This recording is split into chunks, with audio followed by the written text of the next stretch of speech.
Vamos, comenzando ahora sí otra sesión del seminario de Ibajeo y tenemos el gusto de contar con Carlos Daniel Velázquez Mendoza, es alumno de Mara Sandoval allá en la facultad. Estás haciendo el doctorado con ella, ¿no? Sí, así es Sí. mi asesor. Sí, y nos va a comentar, y el título de su exposición es El teorema de traza en variedades riemannianas con geometría acotada. Muchas gracias por haber aceptado la invitación, Carlos, y pues te dejo para que nos platiques de estas cosas simpáticas. Muchas gracias por invitarme. Es para mí un honor estar aquí con ustedes el día de hoy. Y bueno, vamos a comenzar con esta plática. El tema que vamos a tratar el día de hoy es el teorema de traza en variedades riemannianas con geometría acotada. Bueno, puede parecer un nombre intimidante en un principio, pero vamos a introducir los conceptos previos que se necesitan para entender un poco el sabor de este tema y de qué va. Bueno, primero vamos a ver una pequeña motivación sobre el teorema de traza. Vamos a hacer un pequeño repaso del concepto de distribución y vamos a introducir los espacios de Sobolev fraccionarios en Rn que nos van a permitir motivar nuestra definición de espacios de Sobolev fraccionarios en una variedad riemanniana con geometría acotada. Bueno, el teorema de traza se suele usar en ecuaciones diferenciales parciales para plantear soluciones débiles a problemas con valores en la frontera. ¿A qué me refiero con esto? Por ejemplo, si consideran una función que en un principio está definida en un rectángulo, como se ve en la imagen, pues lo rojo nos da los valores que va tomando la función. Esa sábana que se ve ahí roja, pero si nuestra función no necesariamente estuviera definida en todo el rectángulo, que es como sucede con, por ejemplo, funciones que están en algún LP o en L1 log, pues no necesariamente podríamos definir lo que es la traza de la función, que sería lo que se ve como en el borde de la sábana en rojo. Entonces, pues para eso necesitamos lo que se suele conocer como un teorema de traza para ver en qué casos se puede hacer una asociación de una función que no necesariamente está definida en todo el dominio omega, mediante una función que debe estar en un espacio adecuado de las funciones en la frontera de mi conjunto omega. En este caso tenemos el teorema de traza para dominios euclidianos cuya frontera es de clase C1 y es como el teorema más clásico que se maneja en ecuaciones diferenciales parciales. Nos dice que si tengo omega de tal forma que su frontera es C1, entonces existe un operador lineal y acotado T, que va de W1P de omega en LP de la frontera de omega, donde W1P de omega, pues lo vamos a introducir más adelante, tal que a una función f la manda a f restringida a la frontera de U si la función f tiene suficiente regularidad. Es decir, por ejemplo, si f es una función en W1P de omega y además es continua hasta la frontera de omega, es decir, que mi función f pues sí está bien definida, ¿no? En toda en toda omega y su frontera. Y además esta función lineal pues es continua en el sentido de que la norma en LP de la frontera de omega, de TF, está acotada, salvo una constante positiva, por la norma en el espacio de Sobolev W1P de omega de F, donde C pues depende de P y de mi dominio omega. En este caso, pues este teorema nos permite dar un representante de mi función que va a estar en LP de la frontera de omega. Es un resultado importante porque, pues, como les comentaba anteriormente, nos permite dar un planteamiento débil a problemas con valores en la frontera. Entonces, como siempre nos gusta, pues, ir más allá, vamos Ah, a ver cómo una podríamos. preguntota. Oye, Carlos. Ay, Ay, perdón. Adelante, adelante, John. perdón, tú primero, Chucho. Oye, ¿la P aquí es la que sea? P, no, no, no, P tiene que ser mayor o igual a uno y menor a infinito. Ok. Sí, sí, sí. Y en esos casos que, o sea, menor que uno e infinito que, ¿hay algo así? Ah, o sea, P menor a uno. Es Sí, o P que, igual a infinito. es que, por ejemplo, en P igual a infinito me parece que no se puede dar este operador porque suceden ciertos problemitas. Y en P menor a uno en realidad lo que pasa es que pues estas normas P pues en realidad son seminormas para empezar y ahí pues ya truena para empezar la definición de nuestros espacios. Ah, ok, ok. Ahora, Gracias. Sí, yo una pregunta, o sea, aquí, ¿qué ganas con estos teoremas? Este, porque, por ejemplo, si tú tienes un problema con frontera Dirichlet, pues ajá, tú no necesitas el teorema de traza para tratar de definir soluciones a tu problema Dirichlet, nada más calcula, bueno, consideras el W1P cerito, que en el fondo es las que tienen traza cero, o sea, ahí esa cosa ajá, te lo mandaría a cero, o que tienen así es. traza G, una función fija. Entonces aquí lo que estás diciendo es, cuando tienes esto, bueno, cuando tú consideras los espacios estos que te digo, el W0 o algo así, tu traza sería como definirla como constante, ¿no? Constante Sí, igual a sí, cero para que sea justamente, lineal. Entonces estás tratando exactamente. de extender como ese tipo de cosas Dirichlet. Ajá, digamos, motivar esos problemas homogéneos Ujú. y generalizarlos para el caso no homogéneo e imponer ciertas condiciones adicionales que puedan surgir. Ah, ya. Gracias. Sí, bueno, vamos a introducir los espacios fraccionarios de Sobolev en el espacio euclidiano Rn y pues para ello necesitamos los conceptos de distribución y distribución temperada. Consideren un abierto omega de Rn y vamos a denotar como d de omega al conjunto de funciones de prueba en omega, que es el conjunto de funciones de clase C infinito con soporte compacto. El subíndice cero, pues usualmente indica que tiene soporte compacto. Hay algunos autores que usan una C en vez del cero. Y este espacio está definido de tal forma que va a estar caracterizada la convergencia en ese espacio de la siguiente forma. Si toman una sucesión φ y una φ, que sean funciones de prueba, vamos a decir que φ converge a φ en d de omega si existe un K subconjunto compacto contenido en omega que contiene a todos los soportes de los elementos de la sucesión y además el soporte de phi, y esto pues debe hacerse de manera independiente de k. Y además va a suceder que las derivadas parciales de phi k convergen a las derivadas parciales de phi correspondientes de manera uniforme en k para pues cualquier multiíndice alfa. Bueno, vamos a Oye, decir, Carlos, perdón, sí, sí, sí. perdón, otra pregunta. O sea, pero ahí que converja uniformemente, o sea, entonces ¿te basta, por ejemplo, que converjan ahí puntualmente por la compacidad? No, o esto lo estoy pensando mal.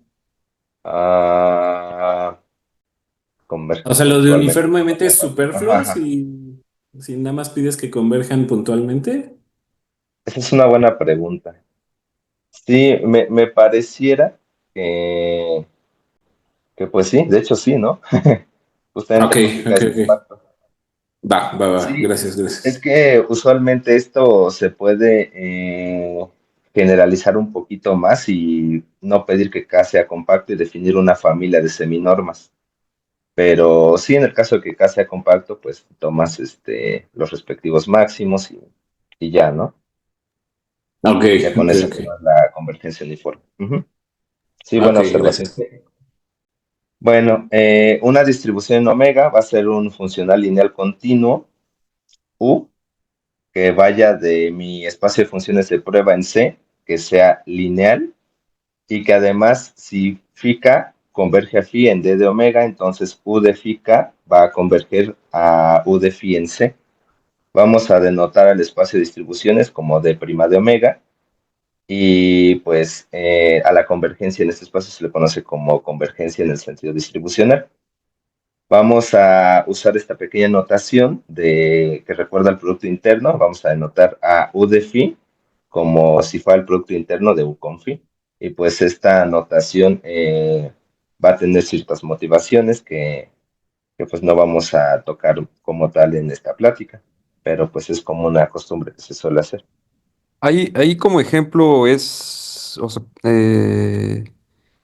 es phi, podría pensarse, no sé, la delta de Dirac y phi de K son las aproximaciones en un intervalo ahí de medida uno entre K. O sea, la idea que vamos haciendo es que nos vamos aproximando en el infinito a la delta de Dirac. Sí, de hecho la delta de Dirac es como un ejemplo muy importante de distribución y justamente se pueden hacer aproximaciones a la delta de Dirac usando este tipo de funciones. Es Vale. como la definición más clásica que se suele hacer. Ujú. Vale. Y sí, qué bueno que lo mencionas. Vamos ahora a definir el concepto de distribución temperada, que es como una clase pues más restringida de distribuciones y para ello vamos a necesitar lo que se conoce como la clase de shorts, que la vamos a anotar como SDRN y se va a definir como la clase de funciones suaves phi de Rn en C, tales que este supremo de aquí es finito. Básicamente lo que nos está diciendo es que sus derivadas parciales decaen más rápido que cualquier potencia de x. Y pues esto se va a considerar para cualesquiera multiíndices alfa y beta. Vamos a definir una noción de convergencia en la clase Schwartz de la siguiente manera. Vamos a decir que phi k converge a phi si para cualesquiera multiíndices alfa y beta, x a la beta por la alfaésima parcial de phi k converge uniformemente a x a la beta por la alfaésima parcial de phi. Y pues aquí como Rn no es compacto, pues esta definición sí se requiere justamente de esta manera. ¿Hasta acá vamos bien? Más o menos. Sí, O sea, Si pero, hay alguna... Ajá. o sea, tienes ahí esas cosas que convergen y ¿qué quieres? O sea, que conmute todo. No, que se Eh, aproximen las derivadas. sí, justamente que en todas las derivadas se vayan aproximando a las respectivas derivadas del límite, Ujú. pero se tiene que hacer también controlando la información de las potencias de X. De Ok. alguna forma para decir que pues esta de aquí también tendría que ser una función de decaimiento rápido, ¿no? O sea, como que la propiedad que quiere preservar la clase Schwartz es justamente esto que se conoce como funciones que decaen rápidamente al infinito. Pues ahí va. Perfecto. Bueno, esto quizás agarre más sabor ahorita que veamos más cositas. Vamos a definir una distribución temperada con un funcional lineal continuo de la clase Schwartz en C. Es decir, U es una distribución temperada si U es lineal y si phi k converge a phi en la clase Schwartz, entonces U de phi k debe converger a U de phi en C. Es decir, aquí estamos caracterizando nuevamente la continuidad con la convergencia, pero pues hay que tener cuidado con esto porque pues estos espacios de distribuciones y la clase Schwartz, pues a priori no hemos definido su topología, ¿no? Y de hecho es un poco complicado hacer eso, pero pues esta definición sí nos va a garantizar la continuidad. Y pues nuevamente vamos a anotar como el producto interno de U con phi igual a U de phi. Y vamos a anotar al espacio de distribuciones temperadas como S' de Rn. Es decir, es la misma idea que habíamos hecho con las distribuciones. Vamos a introducir el concepto de transformada de Fourier.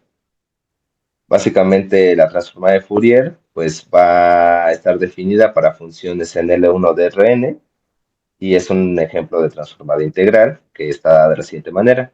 A la transformada de Fourier la vamos a anotar como f gorrito y usualmente va a estar dada en términos de la variable xi y va a estar definida como la integral en Rn de e a la menos 2 pi i por el producto interno de x con xi por f de x y vamos a integrar respecto a x. Aquí, La- perdón, ajá, ese producto interno es plano, ¿no? O sea, el de RN, no, no hemos metido ninguna métrica, nada, nada raro. exactamente, sí, sí, sí, todo está en R. Y pues la motivación detrás de esto, pues en general tiene que ver con las ondas. De cierta forma, esta transformada, pues se había motivado de manera física por el convertir algunas ondas de cierto tipo a otro tipo de ondas. Pero pues eso ya es, pues sí se sale un poquito de nuestros fines por el momento. Vamos a notar que los espacios de funciones de prueba y de la clase Schwartz se comportan de la siguiente manera. Resulta que D de Rn está encajado de manera continua en S de Rn, que es la clase Schwartz. Entonces, pues, cuando nosotros consideramos los duales, esto nos estaría diciendo que el espacio de distribuciones temperadas, pues, está contenido en el espacio de distribuciones. De lo cual, de cierta manera, pues, justifica el nombre de distribuciones temperadas, ¿no? Es una clase más restringida de distribuciones. Resulta que el espacio de funciones de prueba es denso en la clase Schwartz y además la clase Schwartz está contenido en L1 de manera continua. Entonces, esto de aquí nos va a permitir definir la transformada de Fourier de una función en la clase Schwartz, que es justamente lo que motiva la siguiente definición. Si nosotros tenemos una distribución temperada U, vamos a definir la transformada de Fourier de U, denotada como U gorrito. Es como cierto uso de notación porque es la misma notación que habíamos adoptado para la transformada de Fourier de una función y va a estar dada como U gorrito de phi igual a U de phi gorrito para toda phi en la clase Schwartz, lo cual pues está bien definido, ¿no? Porque ya vimos que la clase Schwartz está metida ¿Tienes, en el 1. perdón, tocayo, ¿tienes algún ejemplito para aterrizar ideas? De, por ejemplo, la transformada de Fourier. Ajá, soy un ejemplito así de distribución y de ser esta distribución, vamos a aplicársela y ponemos cómo se ve. Pues la que se me ocurre pues es la delta de Dirac, justamente, como Chucho mencionaba. Y pues en esa delta de Dirac, a ver qué pasaría si uno la mete en la definición, ¿no? Que sería esta de acá. Ahí sería como una doble integral, ¿no? Ajá, justamente. Ujú. Sería como una doble integral, pero pues recordemos que la delta de Dirac básicamente actúa delta de phi, pues no es otra cosa que phi de cero, ¿no? Ujú. Entonces sería meter eso a esta expresión de acá.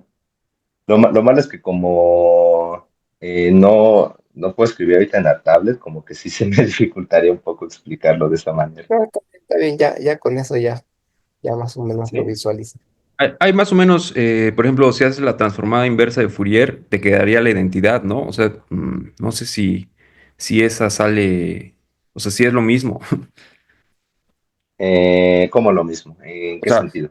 ya es que cuando pasas al dominio de las frecuencias con la transformada de Fourier, Ajá. tienes la delta de Dirac, ¿no? Pero puedes regresarte al dominio original con la transformada inversa y te debería de dar la identidad. O sea, la función f de x que induce la transformada de Fourier, perdón, la delta de Dirac, es la identidad. Entonces, pues debería ser, creo, lo mismo, no, no estoy seguro. O sea, es como de alguna forma aplicada a la delta de Dirac, nos debería dar la identidad, aunque no sé. Sí, de hecho, es, eso que mencionas es conocido como el teorema de inversión de Fourier, que justamente nos dice que si nosotros le aplicamos la transformada inversa a la transformada, pues nos debería regresar la función que justamente con la que empezamos, ¿no? A que partimos, justo, sí. Ajá, sí, justamente. Sí, sí, sí. Y es lo que vamos a ver más adelante, que justamente es eso, el teorema de inversión. Se puede demostrar que si phi es una función a clase Schwartz, entonces phi es igual a la transformada inversa de la transformada de Fourier, donde la transformada inversa de Fourier usualmente se va a denotar como una función de x y está definida como esta integral, que es casi lo mismo que la de la transformada de Fourier, pero sin el menos. En este caso Ahí tendría un sería, más. adentro de la integral sería la phi, ¿no? En lugar de f. Ah, sí, sí, sí, sí. Sí, Y ¿verdad? sería, sí, sí. Ahí hay un pequeño typo. Sí, justamente. Eh, bueno, vamos a definir la transformada inversa de U de una distribución temperada, de la misma forma que como lo hicimos con las transformadas de Fourier de las distribuciones temperadas. Lo que vamos a hacer es pasarle la transformada inversa de U a phi, que pues esta de aquí ya la conocemos. Y de hecho resulta que esta transformada inversa es un isomorfismo de la clase Schwartz en sí mismo. Es decir, pues algo que no mencioné al inicio es que justamente si uno toma la transformada de Fourier de una función a clase Schwartz, te regresa nuevamente una función en la clase Schwartz y va a hacer lo mismo con la transformada inversa. Y pues aquí también estamos diciendo lo mismo. De hecho, la transformada de Fourier y la transformada inversa de Fourier de una distribución temperada nos van a regresar nuevamente distribuciones temperadas. Es decir, uno no sale de ese espacio, siempre y cuando se fije pues en la clase Schwartz o en las distribuciones temperadas. Aquí viene como la motivación de todo esto de por qué usamos esta notación de Producto Interno, porque pues en realidad la, la distribución o distribución temperada de una función que tenga cierta regularidad o que esté en cierto espacio, usualmente pues está dada por esta expresión de aquí, que pues nos recuerda justamente al Producto Interno en L2, que sería la integral en Rn de f de x por phi de x, donde phi va a ser una función de prueba o va a ser una función a clase Schwartz. Ahí le Y falta el sí, asterisquito, ¿no? El conjugado a F. sí, sí, sí, que son complejas, sí, cierto. Ujú. Sí, es que, bueno, cuando lo estaba haciendo, pues hay muchos ejemplos con funciones que caen en R, ¿no? Y Ajá. justamente como que me fui con esa finta. Y ya queda igual, ¿no? Sí, sí, sí, y ya quedaría igual. Sí, aquí me falta un conjugado en esta entrada. Y bueno, si nosotros tenemos una función de tal forma que esta expresión de aquí forma una distribución o distribución temperada, vamos a decir que esa distribución está inducida por esta función. Y eso de ahí nos permite a veces tratar a las distribuciones como si en realidad fueran funciones, pero pues algo que uno tiene que tener en mente es que no es así. O sea, una distribución por sí misma no es una función que vaya de Rn a los complejos o a los reales, sino que hay ocasiones en las que una función induce una distribución. y eso nos permite hacer algunos abusos de notación que van a ver a continuación. Si ustedes toman P mayor a uno y P menor a infinito, en este caso sí va a ser importante tomar a la P en ese intervalo y toman a S cualquier real, van a definir el espacio HSP de Rn como el espacio de todas las distribuciones temperadas, tales que esta expresión de aquí, 1 más la norma de xi al cuadrado, todo esto elevado a la s entre 2, multiplicado por la transformada de Fourier de f. Aquí la xi la puse de esta forma porque la transformada de Fourier de f pues suele dar en términos de la variable xi. Y a todo esto le toman su transformada inversa. Si resulta que esto está, entre comillas, está en LP de Rn, porque el estar quiere decir que existe una función en LP de Rn que induce esta distribución temperada. Si tenemos eso, para cada función, digo, para cada distribución temperada en HSP de Rn, pues podemos definir la norma de Sobolev de esa distribución como la norma en LP de Rn de esta expresión de acá. Una preguntota, Carlos. Estás diciendo que Sí. está para todo S en R. Entonces, cuando se cumple que H-1 o H-S es el dual de HS. Eso sí también se va a cumplir. Son, Ah, sí se cumple así de plano con esta. Ah, esa sí no me la sabía.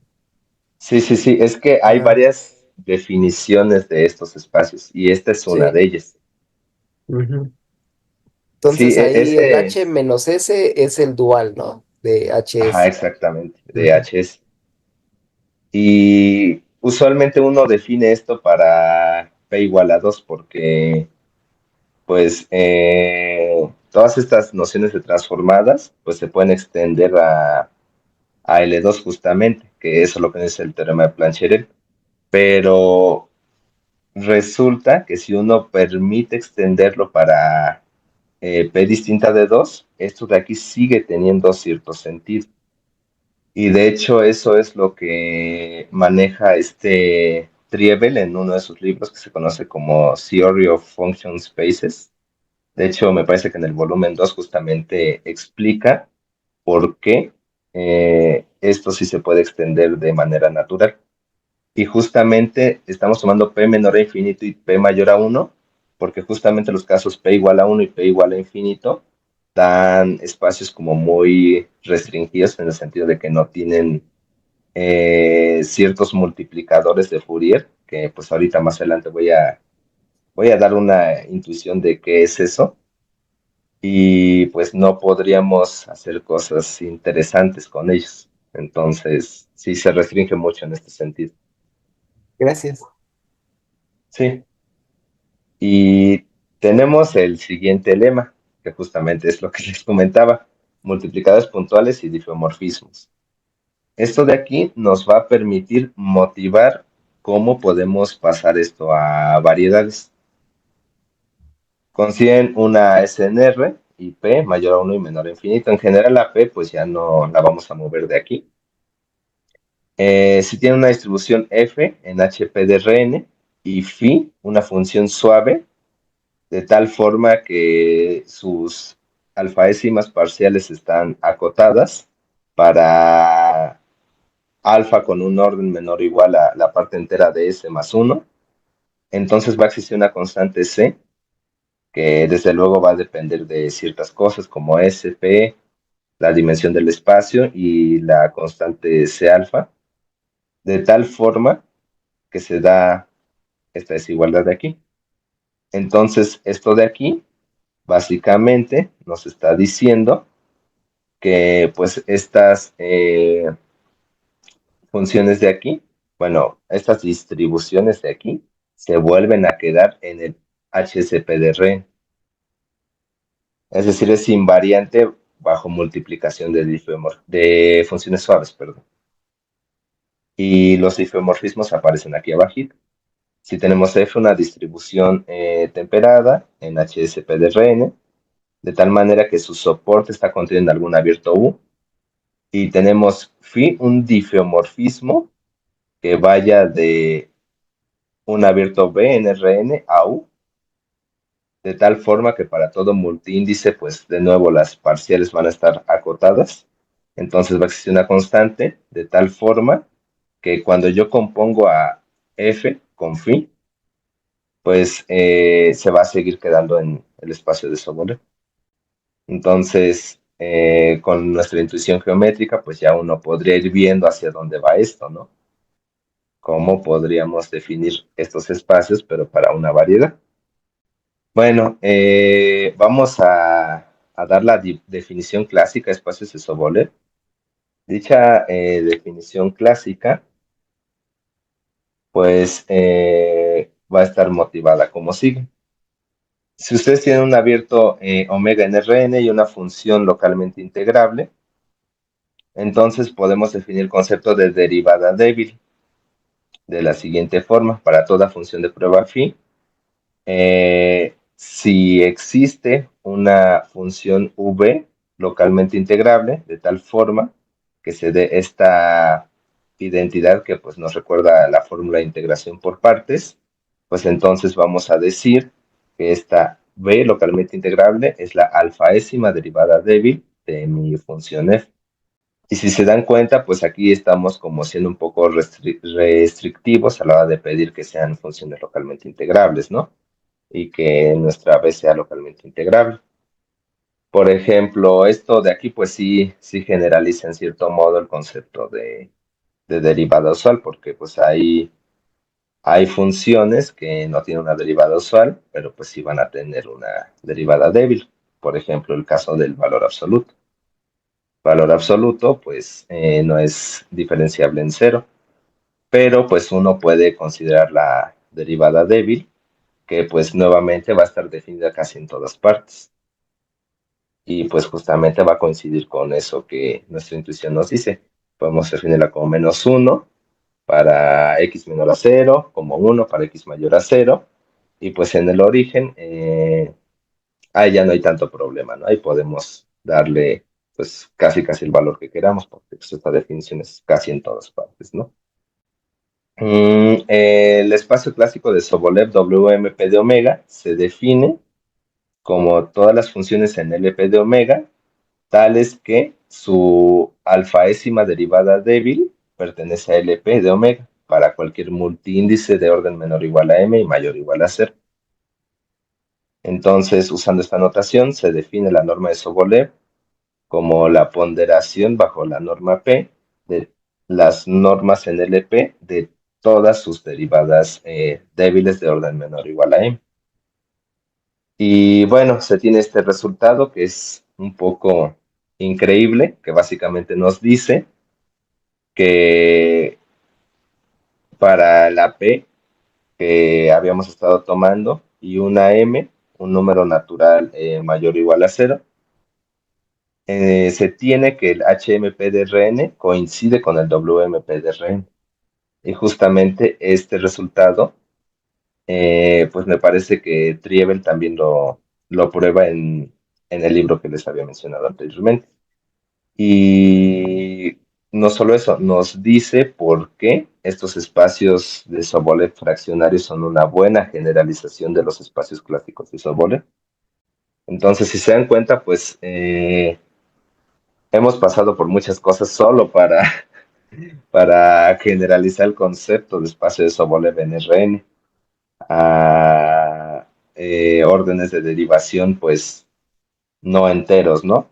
No solo eso, sino que podrían ser órdenes negativos, como mencionaban anteriormente, aunque se da cierta relación de dualidad bajo ciertas condiciones. Vamos ahora sí a pasar todo esto a variedades, y para pasarlo a variedades, creo que el acercamiento más amigable justamente es tratando de generalizar estos espacios clásicos de Sobolev. Entonces vamos a dar un pequeño recordatorio de cómo se define la métrica fibrada en los haces tensoriales. Si nosotros tenemos F y G, dos campos tensoriales definidos en M, aquí K va a denotar los índices contravariantes y L los índices covariantes que tengan esta expresión local. Definimos el producto fibrado de esos dos campos tensoriales de esta forma, donde básicamente lo que hacemos es subir y bajar los índices respectivos hasta que nos quede una función suave. Y pues la norma de un campo tensorial pues va a estar dada como la raíz cuadrada de G de F con F. Esta G no depende de las coordenadas elegidas y define un producto interno en cada uno de estos espacios de acá, cuando nos basamos en alguna PNM. Damos el concepto de lo que es la medida de Riemann-Lebeck en una variedad riemanniana. Vamos a decir que un subconjunto de M es Lebesgue medible si para cada punto P de A hay una carta U, phi, tal que phi de A intersección U es Lebesgue medible en Rn o en Hn, dependiendo si nuestra variedad tiene frontera o no. Y vamos a definir L de M, el conjunto de todos los Lebesgue medibles en M. Pues este conjunto de aquí resulta ser una sigma álgebra que de hecho contiene a los borelianos de M y pues podemos definir al menos de manera local una medida respecto a la métrica G que estamos tomando. Se va a definir de esta forma, donde pues esta raíz cuadrada del determinante de G, pues justamente nos está dando ese factor de reescalamiento respecto a la métrica. Y todo esto lo estamos trasladando a Rn. Y pues usando que todas las variedades admiten al menos un atlas numerable, pues podemos extender toda esta definición a cualquier Lebesgue medible en M. Y nos da lo que se conoce como la medida de Riemann-Lebeck de mi Lebesgue medible. Esta medida que vamos a anotar como lambda sub g es una medida de radón en este espacio de aquí y se suele conocer como la medida de Riemann-Lebeck respecto a g. Esto de aquí pues básicamente nos permite hacer cositas, ¿no? De análisis en variedades, que justamente es como lo que nos tiene a todos aquí, ¿no? Lo que nos motiva a ver cómo generalizar todos estos conceptos. Vamos a definir ahora sí los espacios clásicos de Sobolev en variedades. Si tenemos una función de clase C infinito, vamos a definir la norma de Sobolev de f como la ponderación bajo la norma P, justamente, de las integrales de las normas de las derivadas covariantes de f, que pues en cierta forma tiene como sentido, ¿no? Estas derivadas covariantes pues justamente son como una forma que no depende de las coordenadas de generalizar toda la información que nos dan las derivadas parciales de una función en el caso euclidiano, ¿no? Y justamente está íntimamente relacionado con la métrica riemanniana, si por ejemplo esta de aquí es la conexión de Levi-Civit. Y vamos a definir WMP de M como la completación de este espacio CMP de M, que no es otra cosa que todas las funciones suaves cuya norma de Sobolev es finita. Esta de aquí es otra construcción de los espacios de Sobolev, es un poco diferente a la de derivadas débiles, pero pues se conectan con algo que se conoce como el teorema de Meier-Serrin. Y ese teorema, pues básicamente nos dice que construirlo de esta forma es igual a construirlo con derivadas débiles, que de hecho se puede generalizar el concepto de derivada débil a variedades, pero pues requiere un poquito más de trabajo. Se puede definir el concepto de que una sección de un haz vectorial sea de tipo LP, por ejemplo. Y de ahí pues ya se parte a construir estos espacios, ya con lo que serían derivadas covariantes débiles, pero para ello requeriríamos el concepto de adjunto formal de un operador diferencial parcial, que sí es complicadito. Así que pues se deja así por el momento. Y justamente nuestro último objetivo, antes de ya pasar ahora sí a la parte pues central de esta charla, pues va a ser generalizar el concepto de distribución a variedades riemannianas. Si tenemos una variedad riemanniana y A un subconjunto de M, podemos considerar cualquier campo tensorial X. Aquí las letras que elegí pues son distintas a las anteriores, pero como son tantas cosas que hemos estado considerando, a veces sí como que me entra esa crisis existencial de ahora qué letra le pongo, ¿no? Entonces X va a denotar un campo tensorial. Vamos a definir su CM norma como el máximo del supremo de las normas de las derivadas covariantes ancladas en puntos de A y considerando órdenes desde 0 hasta M. Y vamos a denotar por D de M, de TKL, de TM, como el conjunto de todos los campos tensoriales de prueba, donde campo tensorial de prueba, pues quiere decir que es un campo tensorial con soporte compacto, ¿no? Oye, Donde, pues, sí, sí, sí. esto de alguna forma se interpreta como, no sé, como la serie de Taylor del campo del tensor, Eh, o no necesariamente. O sea, es que, o sea, porque te tomas las derivadas covariantes y se las ajá. aplicas consecutivamente, ¿no? Y, Ah, sí, bueno, para definir esta, la ajá. j derivada covariante, sí, sí se aplica, digamos, aplicamos la primera, tenemos aquí mi campo tensorial, aplicamos la primera, y si el campo tensorial es de tipo, digamos, K, L, al aplicarla, le está subiendo un orden, covariante, ¿no? Ujú, Y nuevamente la podemos volver a aplicar y le va subiendo así órdenes hasta tener uno de tipo K, J más L.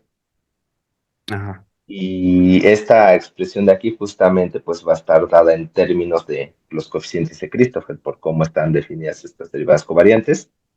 Y pues si la conexión es de Levi-Civita, pues también van a aparecer justamente los coeficientes de la métrica por ahí metidos.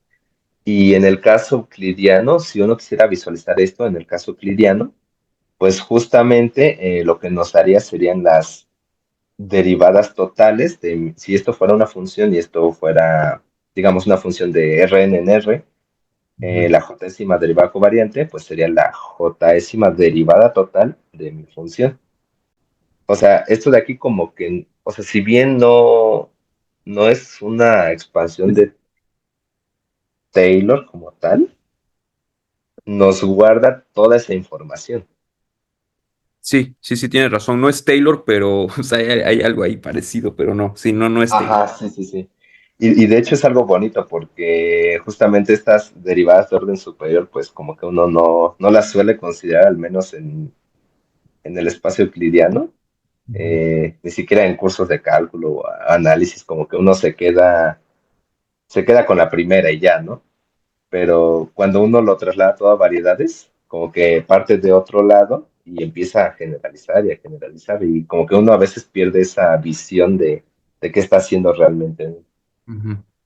Sí, sí, o, por ejemplo, si consideramos la expresión a primer orden, o sea, donde despreciamos todas las de orden superior, ¿no? Que es una práctica muy usual, ver Ujú. qué queda, ¿no? O sea, más o menos a eso a qué es igual en primer orden, para pues tener una idea un Es poquillo lo más que está clara. diciendo Carlos, eso no es más que la derivada usual.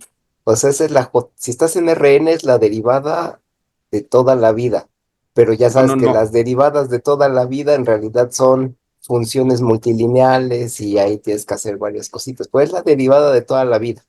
no, o sea, no, Y en no, variedades, el problema que tienes es que en variedades pues no tienes el concepto de derivada direccional porque no puedes dar como que un campo que te diga, o en general no puedes dar un campo global que te diga, ay, voy a derivar con respecto a una Mm. dirección. Pues, ¿cuál dirección? Como te estás moviendo punto a punto, como que no hay ninguna dirección. O sea, estas son las derivadas de toda la vida, pero el problema es que no las puedes ver en términos de derivadas direccionales como en Rn. el problema no es la interpretación de la derivada covariante. La derivada covariante sí es la derivada covariante. El problema es la definición de la norma de X en esas cosas, la norma de ese tensor raro, porque al fin y al cabo X es un tensor. Entonces, si estás definiendo la norma de ese tensor en términos de las derivadas covariantes, pues ¿qué queda, no? Porque dice Lo toma el que, máximo del lo que supremo. dice, lo que dice es que no en términos así sencillos, si estás en RN, si estuvieras en RN, te diría que ninguna derivada direccional explota, que todas las derivadas, Ajá, están controladas. están controladas por una constante. Y aquí, como no tienes ese concepto, es más o menos lo mismo, como que estás controlando todas las posibles direcciones con esta constante. No sé, no me queda claro, la Que no verdad, pero explota tu derivada, pues, es lo ujú, que quiere decir. ok. No me queda claro, pero bueno.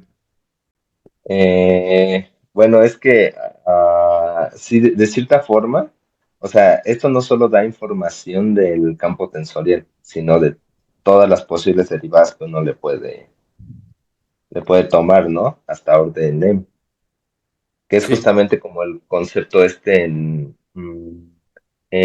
para definir las distribuciones, que justamente nos interesaba ver qué sucedía con las alfaésimas derivadas parciales, ¿no? Y tenerlas controladas, controlar su convergencia. Entonces, justamente esto de aquí, esta norma de aquí, nos va a permitir controlar esa convergencia también de todas las derivadas. Ajá. Pero quieres que esté acotada, o sea, ¿a qué condición quieres sobre esta definición, por ejemplo, del máximo del supremo de la norma? O sea, así lo defines y ya nada más. Sí, digamos, ahorita lo defino así, quizás más adelante como que se vea por qué me tomo el máximo, ¿no? Es que esto de aquí solo nos está dando información hasta el orden M, pero pues quisiéramos un poquito más porque justamente pues, son suaves, ¿no? Ok, bueno, vale, vamos a continuar y Sí, ya sí, vemos. sí, perfecto.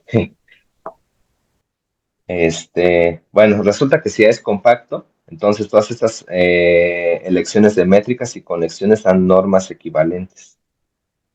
Esto de aquí, pues, hace que uno no tenga que fijarse, por ejemplo, en qué conexión está tomando, ¿no? En el caso de que yo conociera un subconjunto compacto, o incluso en qué métrica uno está tomando. O sea, es como una buena definición en ese caso. Y tenemos la definición de convergencia de campos tensoriales de prueba, da la siguiente forma. Con 100 xn y x campos tensoriales de prueba, decimos que xn converge a x si hay un conjunto compacto K contenido en M que contiene a todos los soportes de los campos tensoriales y también incluso el de X, nada más que aquí me faltó ponerlo, de tal forma que para cada M en N, esta norma converge a cero si N tiende a infinito. Aquí básicamente lo que nos está diciendo es que la convergencia se asegura en todos los posibles órdenes de derivación y de todas las maneras posibles. Es decir, esto de tomarse el máximo, pues simplemente es, si yo ya estoy considerando hasta el orden de derivación m, voy a tener controlados todos los de abajo y así sucesivamente. O sea, como que no se me está escapando a ninguno. No sé si así queda un poquito más claro de por qué el máximo. Sí, A mí sí, no mucho, pero no sé los demás. hay que poner a Lomar a hacer la cuenta. Es para que todo sea integrable también, Ujú, para que ok. todo te quede integrable y puedas controlar con la integral todas las posibles derivadas hasta orden m. Pero lo mejor ahí es hacer un ejercicio en RN para que veas más o menos cómo funciona y digas, ah, no, pues así tiene que ser ahora en las variedades. De todas maneras, al pasar por coordenadas, pues van a aparecer derivadas parciales, ¿no? En el euclidiano. Entonces, pues como que ahí se va a observar más claramente todavía, ¿no? Esta idea que está sugiriendo este Juan Carlos en el caso euclidiano, ¿no? Supongo. Ujú. Exactamente. Sí, sí, tal vez un Y ejemplito, porque ya también ya se pierde, ¿no? O sea, eh, sí, Sí, sí, sí. Hemos visto tanta teoría que también llega un punto donde sí se necesita, pues, un ejemplo. Ejemplo. Sí, sí, sí, sería bueno hacer las cuentas. Es que lo malo es que con ese tipo de conceptos las cuentas luego se ponen como muy intensas, con mucha anotación y de hecho, bueno, justamente mi trabajo de titulación de maestría trata de intentar hacer las cuentas lo más explícito posible de todo este tipo de conceptos. Y pues de hecho estoy desarrollando por ahí unas notas donde pues hago explícitas todas estas cosas y pues ahí si, bueno, si en algún momento pues les sirve o lo quieren checar, pues con todo gusto se las paso y ya checan ahí que todo tenga un poquito más de sentido, que efectivamente sean generalizaciones buenas, porque pues a priori lo que queremos hacer con estas definiciones es generalizar lo que ya tenemos en el caso euclidiano. Sí, Porque dicho en el caso euclidiano, esta familia de normas también se define y también se puede definir lo que sería la convergencia en el espacio de funciones de prueba de la misma manera que lo estamos haciendo acá. Entonces, como que tomar eso del máximo tiene más orígenes euclidianos que el hecho de que estemos en variedades. Perfecto. Esta creo que es la definición más loca que traigo por el momento. Si tienen un K espacio vectorial W, ya sea real o complejo, podemos definir el concepto de distribución. Bueno, aquí tiene que ser K lineal, no es relineal. Aquí hay un pequeño detalle. Donde donde un mapeo K lineal F que vaya de este espacio de campos tensoriales de prueba en W se va a llamar una distribución eh, en el haz tensorial respectivo con valores en W si es continuo, en el sentido de que si xn converge a x, entonces f de xn converge a f de x. Vamos a anotar con D' de esto de aquí al espacio de todas las distribuciones en el ascensor respectivo, W evaluadas, donde aquí, este dual de aquí, bueno, esta estrellita de aquí, denota al haz dual del haz tensorial de campos tensoriales de tipo K, L. O sea, ese dual, pues en cada fibra tendríamos pues el respectivo espacio dual, ¿no? Que pues de cierta forma igual va a ser un espacio de campos tensoriales, nada más que ya no va a ser de tipo K contravariante, L covariante, ahora tendríamos algo así como K covariante, L contravariante, para lo cual aplica pues todo lo mismo que hemos definido anteriormente. sí, Y de esto hecho creo de... que la práctica es subir y bajar los índices así en la práctica, ¿no? Cuando ya lo tienes todo en coordenadas, eso es, Ajá, o sea, si por ejemplo, si está arriba el índice, contraes con todas las, o sea, contraes con la métrica hasta que lo bajas y el otro contraes con la métrica hasta que lo subes. hasta que lo subes, Ajá, exactamente. O sea, todos los que están arriba se bajan, todos los que están abajo se suben. sube, eso. Exactamente, sí, eso es lo que se hace. Y bueno, esto de tomarse el dual justamente es para que tengan sentido cosas como la delta de Dirac, ¿no? En este espacio de acá. Y bueno, esta definición es muy abstracta, la verdad es bastante pesada, sí generaliza al caso de funciones que vayan de M en R o en C, considerando pues tensores de orden cero, ¿no? Pero, pero pues esta definición la vamos a dejar hasta ahí. Vamos a considerar ahora solo funciones real valuadas o complejo valuadas. Y pues esto nada más nos dice que se puede generalizar, ¿no? A campos tensoriales. Porque de hecho nuestros resultados también se pueden generalizar a campos tensoriales y más aún se pueden generalizar a haces vectoriales que tengan pues una conexión compatible con la métrica. Pero eso ya no lo vamos a tratar por el momento. Bueno, digamos, hasta aquí vamos bien, ¿no? O sea, como que como que ya va agarrando un poquitito más el sentido de hacia dónde vamos. El concepto de distribución nos va Y a nada permitir más, Carlos, definir. que Sí. ya llegamos como a la hora, entonces para que vayas como concretando algunas cositas. Ok, ya ¿Sí? casi acabamos. Va. Bueno, voy a ir un poquito más rápido, no sé si les parece. Bueno, si hay alguna duda, me detienen, no hay ningún problema. Vamos a definir el concepto de trivialización. Vamos a decir que una cubierta abierta es uniformemente localmente finita si existe una constante L mayor a cero, de tal forma que si yo me fijo en alguno de los índices que definen mi cubierta y yo me fijo en el respectivo U alfa, este U alfa va a intersectar a lo más L elementos de mi cubierta abierta. Es decir, la cardinalidad de este conjunto de índices, tales que U alfa intersección U beta es no vacía, es menor a L. Lo de uniforme, pues es porque esta constante es uniforme, ¿no? Para todos los índices. Aquí vamos a cambiar los índices de las cubiertas. No vamos a tomar alfa, vamos a empezar a tomar I y J porque pues no quiero que se traslape con los multiíndices.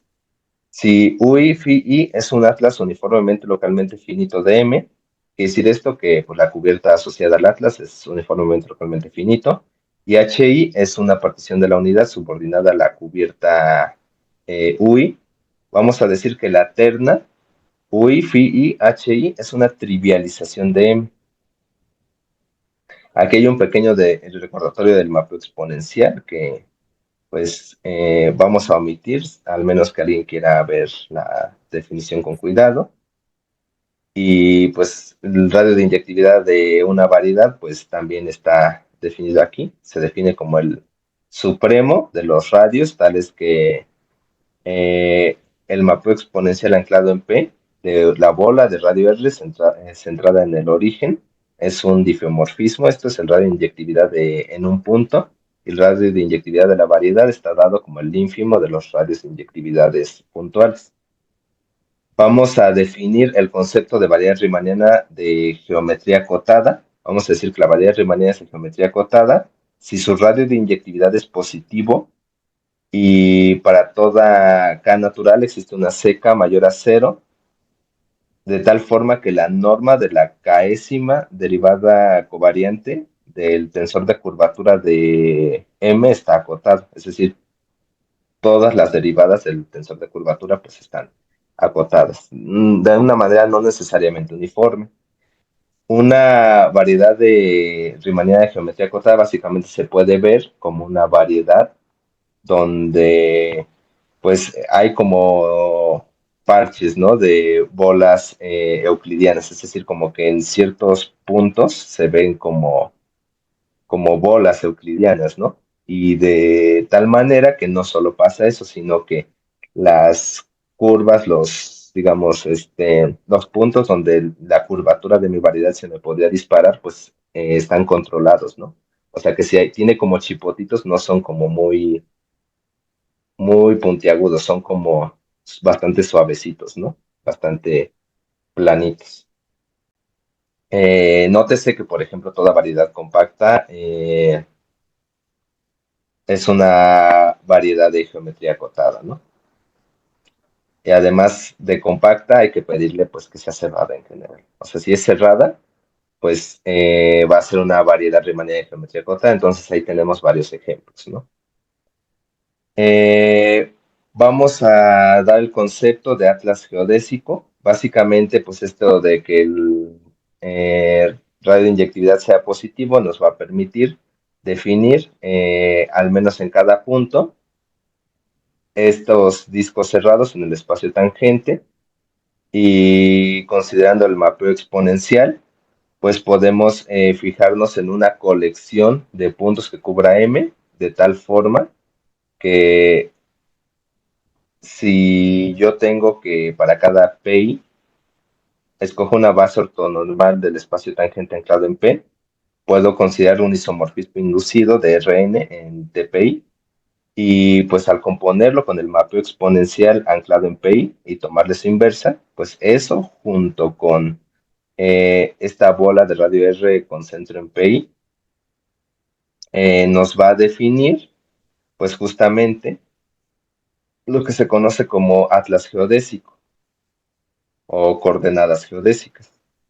Y pues nos vamos a basar en ese atlas geodésico para definir ahora sí nuestros espacios de Sobolev. Si tenemos una variedad riemanniana de geometría acotada, entonces este atlas geodésico se puede escoger de manera que sea uniformemente localmente finito. Y vamos a definir el espacio de Sobolev considerando la trivialización geodésica y vamos a definirlo como todas las distribuciones F de tal forma que esta suma corriendo sobre todos los índices I en J, HI es la función de la iésima función de la partición de la unidad asociada al atlas geodésico.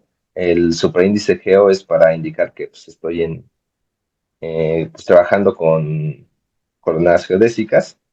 Multiplicado por F, esto lo vamos a componer con phi i a la -1. Es decir, aquí parto en el dominio en Rn de la carta. De aquí me regreso a M y aquí con la función que va a estar ponderada por la partición de la unidad, me estoy ahora yendo hacia R, ¿no? O hacia C en este caso, dependiendo de en qué caso estemos. Y ahí sí podemos considerar la norma de Sobolev de esto de aquí que vendría siendo una distribución temperada. O sea, como que estamos solventando la falta de distribuciones temperadas en M, considerando simplemente distribuciones. Eso es como muy curioso, ¿no? Uno podría pensar, pero ¿por qué en la otra te tomas temperadas, aquí te tomas simplemente distribuciones? Pues es simplemente porque definir distribuciones temperadas en variedades en general, pues no es posible porque cómo uno definiría el decaimiento al infinito, ¿no? O sea, eso no, como que no tiene sentido en todas las variedades. Entonces eso se subsana tomando distribuciones. Y pues resulta que en varias ceremonias de geometría acotada, los espacios clásicos de Sobolev coinciden con los espacios fraccionarios de Sobolev para órdenes enteros de derivación. Esto de aquí también se puede consultar en el libro de Trievel. Y vamos a definir lo que son trivializaciones admisibles. En general podemos considerar otras trivializaciones para definir estos espacios de Sobolev. Esta definición pues tiene sentido considerando otras trivializaciones, pero podría ser que no den cosas, para empezar, o que estén bien definidas o que sean lo mismo que lo que hemos definido anteriormente. Pero para ello, justamente, vamos a definir lo que es una trivialización admisible. Una trivialización es admisible si se cumple que si yo tengo el atlas geodésico, entonces las derivadas parciales de los mapeos de transición entre las funciones del atlas geodésico y de la otra trivialización que estoy tomando, pues satisfacen que están acotadas, ¿no? Y esto se debe cumplir para todos los multiíndices de orden menor o igual a k, y esto para toda kn. O sea, para cada k yo voy a ir acotando todas estas parciales de manera uniforme, ¿no? Hasta acá. Y también lo que tenemos que controlar justamente es que la composición de phi i a la -1 con las funciones que me da la partición de la unidad, pues también estén acotadas, ¿no? Cuando uno considera las derivadas parciales de esos mapeos. Se puede demostrar que en una variable de manera de geometría acotada, si yo tomo cualquier otra trivialización admisible, los espacios de Sobolev no van a depender de la trivialización, es decir, no importa cuál me tome yo, siempre nos va a dar el mismo resultado. y esto nos permite trabajar con coordenadas más convenientes, siempre y cuando pues nos dé una trivialización admisible. Vamos a definir algo que se conoce como el espacio de Bezoar, BPPSDM, que va a ser un espacio de interpolación entre los espacios Sobolev fraccionario, donde S es una combinación convexa de S0 y S1. Es como un espacio intermedio, ¿no? Entre estos dos espacios de acá. Hay una teoría de estos espacios, en RN se definen de otra manera, pero en el caso de variedades, pues sí se tienen que definir como espacios de interpolación, porque no tienen teoremas de multiplicadores que sean suficientemente bonitos para que uno pueda extender su definición a variedades, así como lo hemos estado haciendo con los espacios de Sobolev fraccionario. Y resulta que yo puedo extender este concepto de ser de geometría acotada a subvariedades. Si yo tengo una variedad Riemanniana de dimensión n y considero una subvariedad encajada de dimensión k menor a n, donde la estoy considerando con la métrica inducida por G, que es la métrica de la variedad de M, voy a decir que Mn es un par de geometría acotada si se cumple que 1, M es de geometría acotada, 2, el radio de inyectividad de n es positivo, que pues estas dos como que deberían ser condiciones que deberíamos pedirle una buena definición de par de geometría acotada. Y la tercera, que básicamente se reduce a que hay un collar alrededor de n, que pues se puede interpretar en términos de bolas y de bolas ortogonales, que aquí las estoy definiendo, pero vamos a ver cómo se vería geométricamente para tener una mejor visualización, ¿no? Aquí tengo mi subvariedad n, que podría ser como esta línea de acá. Y lo que yo estoy pidiendo básicamente es que en cada punto, pues, haya esta vecindad, ¿no? Ortogonal a lo que vendría siendo mi variedad. Entonces, esto se debe hacer de manera uniforme para formar lo que se vería como efectivamente un collar, ¿no? Alrededor de la variedad. Y la Ya, cuarta, ya hay que ir concluyendo, Carlos, ya llevamos más de... perdón, Sí, sí. También le vamos a pedir que la curvatura media y todas sus derivadas covariantes estén acotadas. Y finalmente, se puede mostrar que si el par es de geometría acotada, entonces n es una variedad de geometría acotada, por lo cual todo lo que hemos hecho anteriormente tiene sentido para la subvariedad.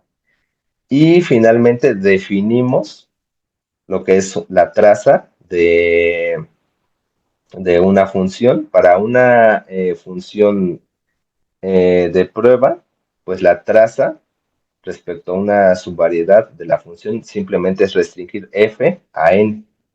Y esto de aquí, pues se puede decir que hay un operador de traza entre espacios de funciones o de distribuciones entre m y n, si se puede extender esto de aquí a un mapeo continuo entre esos espacios de distribuciones o de funciones. Y vamos a decir que en ese caso, si ese mapeo es además suprayectivo, la traza respecto a n de x de m es igual a y de m.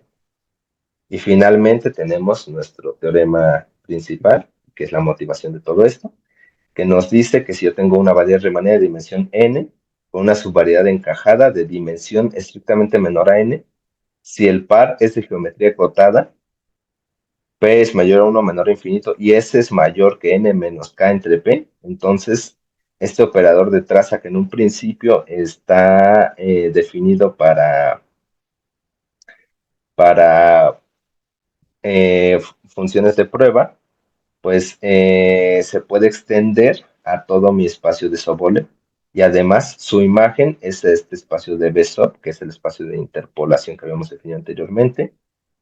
Y pues esto de aquí nos estaría proporcionando lo que es una generalización bastante ambiciosa del teorema de traza con con el que comenzamos al inicio. Y eso sería todo. Gracias, Carlos. Déjame poner aquí los aplausos. ¿Preguntas para Carlos?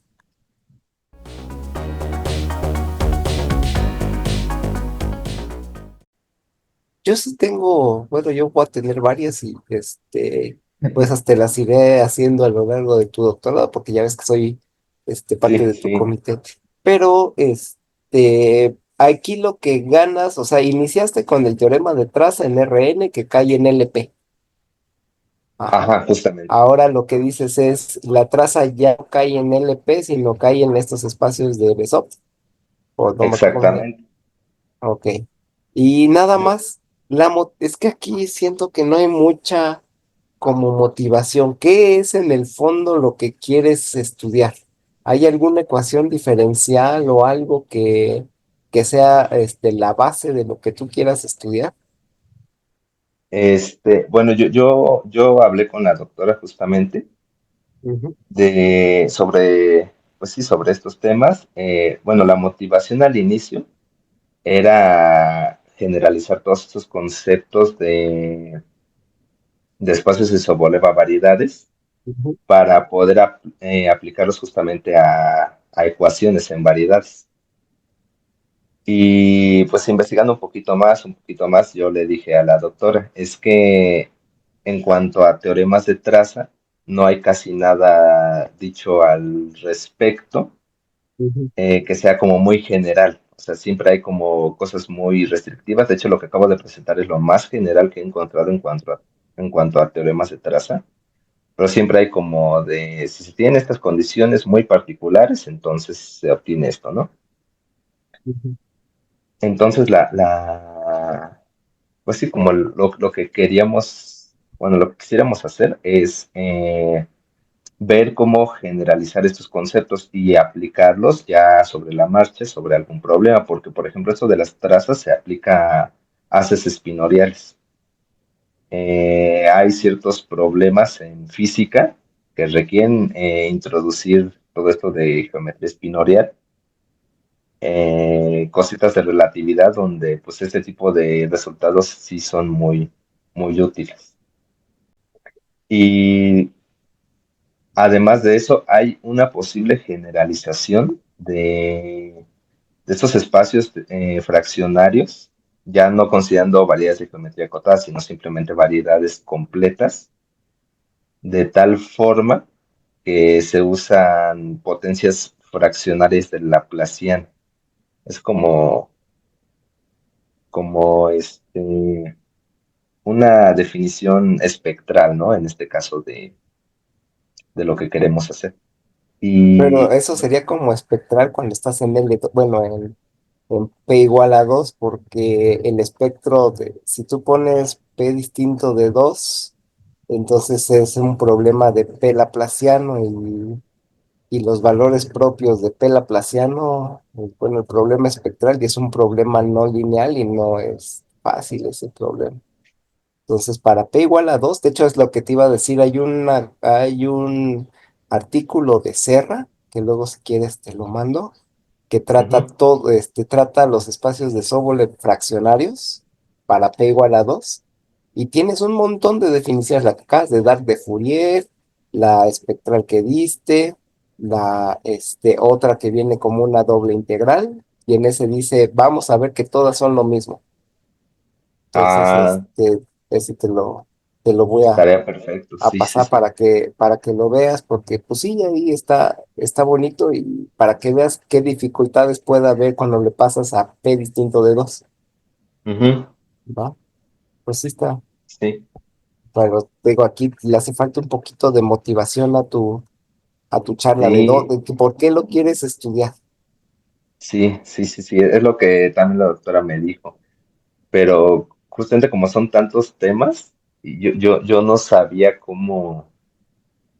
cómo enfocarlo, porque digo, si me tengo mucho con los detalles, pues no vamos a terminar. Y a final de Sí, nada, cuentas, es pues así una embarradita, porque sí, pues, sí, sí, para sí. dejar un saborcito. Era todo. Ujú. ¿Alguien más que quiera hacer una pregunta? Yo tengo ahí unos comentarios. ya que estuve ahí molestando toda la sesión. Eh, Adelante. no, pues es un trabajo muy completo. Creo que está bien. El- Como observación, yo diría que sí hace falta ejemplos y principalmente cuando estás abordando todas estas cosas, ¿no? De distribuciones por primera vez, como que no queda muy claro, pues, cuál es la diferencia, ¿no? Entre funciones y distribuciones. Ujú. Y bueno, y por otro lado, en algún momento tocaste que, no sé, metiste ahí métrica, o bueno, metiste ¿cómo Sí, decirlo? y ya no lo sé. Sí. Ajá, y ya no lo usaste, ¿no? O sea, porque ahí podría dar para teoría compleja, para meter una métrica hermitiana o cosas así, y ya no se usó, ¿no? O sea, ya nos olvidamos como de eso totalmente y nos pasamos a tratar de hacer las cosas en tensores, ¿no? Entonces, no sé, también como dice Juan Carlos, ¿no? O sea, hacia dónde vamos. Y otra cosa es que, pues no empezar al revés como se hace, ¿no? O sea, muchas veces uno empieza con las definiciones y después trata de amoldar los ejemplos. Si no es al revés, ¿no? O sea, con los ejemplos se generan las Las definiciones definiciones. Sí. y nunca vimos ejemplos en toda la charla, ¿no? O sea, el ejemplo era la delta de Dirac, que si no sabes lo que es la delta de Dirac, pues ya empezamos mal, ¿no? O sea, ahí, Sí. y ese era el ejemplo más básico, ¿no? Porque ya después ya no hubo más ejemplos. Ujú, de acuerdo. Y pues nada más. O sea, sí está completo, pero sí falta Sí, sí, es un trabajo muy completo y bastante complicado. Muy, o sea, aterrizarlo. los espacios de Sobolev son complicados técnicamente, pero Sí, sí, sí, de que está completo y te pusiste a investigar hasta más no poder, está bastante bien. De hecho, ahí tengo unas sugerencias luego, para ti, cosas que permitirían resolver un montón de ecuaciones. Ujú, También te voy a pasar otros articulitos luego ahí va, platicamos de eso, ¿va? va, me parece perfecto. sí, sí, sí. Y pues ya. Más preguntas,